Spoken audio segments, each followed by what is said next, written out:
A large number of Polish and American troops are attacking and besieging the Russian border. It is expected that the situation in the Kremlin is becoming hotter than ever. NATO is doing its best to protect Ukraine and Poland, and it is reported that Russian officials and oligarchs have begun to collect assets and flee. Poland is being pushed to the forefront of the Second Cold War with Vladimir Putin's invasion of Ukraine. This places Poland as an important cog in the NATO alliance, a major contributor to the common defense and a key ally of the United States. The Poles were not surprised by Putin's war of aggression. In fact, Polish leaders have warned for many years that Putin is planning to re-establish the Russian Empire. The Polish president and prime minister warned the West many times about this. But rather than heeding Warsaw's warnings, the rest of NATO slashed defense spending and shelved deterrent assets for more than a decade. Putin and his Belarusian puppet state have launched military exercises along and near Polish borders. From this moment on, NATO members and Poland began to take historical steps about the seriousness of the situation. While Poland welcomes tangible American support, it bears its share of NATO's security burden due to its strategic location. Poland serves as NATO's eastern stronghold,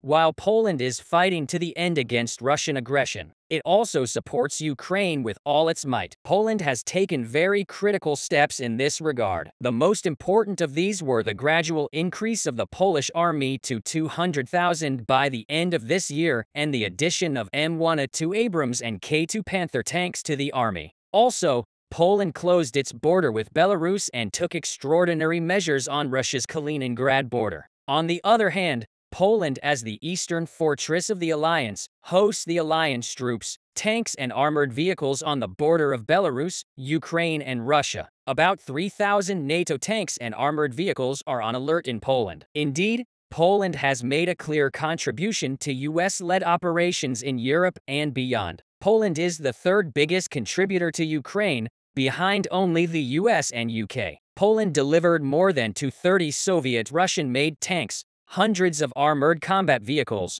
100 missile systems, and dozens of artillery pieces and rocket launch systems. In addition to the military support provided to the Ukrainian army, the Warsaw government is conducting the largest military exercises of the year against the Ukrainian occupation. US and NATO troops conducted Defender 23, the largest exercise of the year to expand the battle group in Poland. 12,000 soldiers from the Polish army and 8,000 more from NATO military countries and their allies participated in this exercise. In this mind-blowing exercise, maneuvers were carried out on training grounds not only in Poland, but also abroad, with M1 Abrams tanks, Bradley, K9, Thunder, and Oskrab equipment. In addition to Defender 23, another military exercise has started in cooperation with the USA and Poland. Considering the effects of the war between Ukraine and Russia, the U.S. Army's V Corps of Europe and Africa and NATO's Northeast Multinational Corps, together with their allies and partners,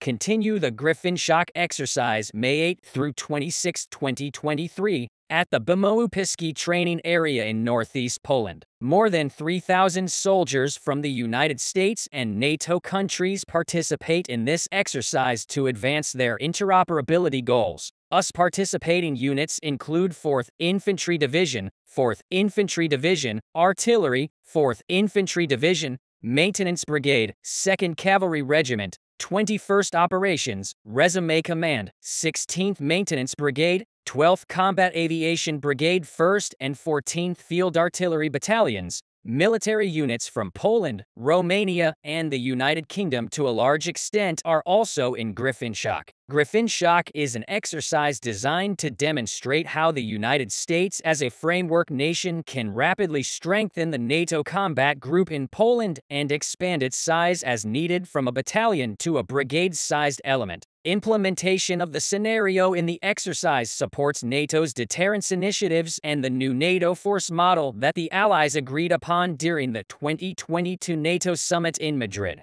The theme of the Griffin Shock exercise is speed, scale, flexibility, and preparing to defend NATO territory. The integration of NATO and national military planning to rapidly transform a NATO combat group in Poland into a full combat brigade under the command and control of a NATO divisional headquarters is another example of the alliance's new era of collective defense. For this reason, joint US and Polish exercises are vital steps for Russia's attempts to threaten the Eastern European bloc. In addition to military exercises, is another Polish breakthrough that demolished Russian leader Vladimir Putin attracts serious attention. Polish Defense Minister Mariusz Błaszczak has announced that the country plans to double its army from 150,000 to 300,000. This figure corresponds to 3 times the size of Britain. The expansion of the Polish army provides relief, especially on Ukraine's Eastern European border security. In addition to the desire of the Poles to increase their number of soldiers, their breakthroughs in military equipment are also very effective. The Russian invasion of Ukraine seriously encouraged the Polish government.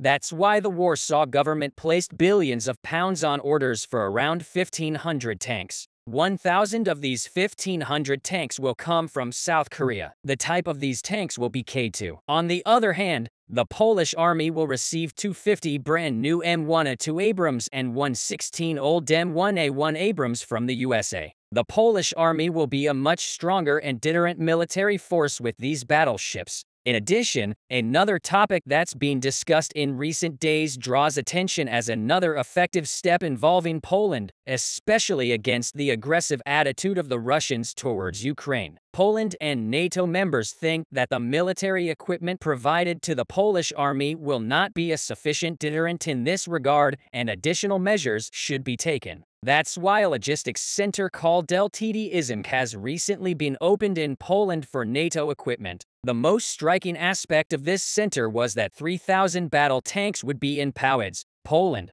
3,000 tanks can convince even Russia to soften its aggressive policies. This is the largest infrastructure project funded by NATO and the US in the last 30 years. The press service of the Polish Ministry of Defense reported the historic news of the opening of decisive. The decisive center was built on the model of US bases, tanks, infantry, fighting vehicles, artillery, technical security vehicles, and self-propelled bridges will be stored in the center's warehouses. The possibility of storing military equipment at this base will significantly shorten the response time of US forces, which will strengthen the security of Poland and the entire eastern flank of NATO. Also, the center will allow for quick reinforcements from allies. After all, thanks to the decisive center, they reduce the time of their full installation from a month and a half to a few days if the equipment is shipped from the United States. Decisive covers 60,000 meters squared of warehouse space with adjustable humidity levels. Equipment and materials necessary for repair and operation can be stored here. Implementation of the project took 6 years and cost NATO and the US $360 million.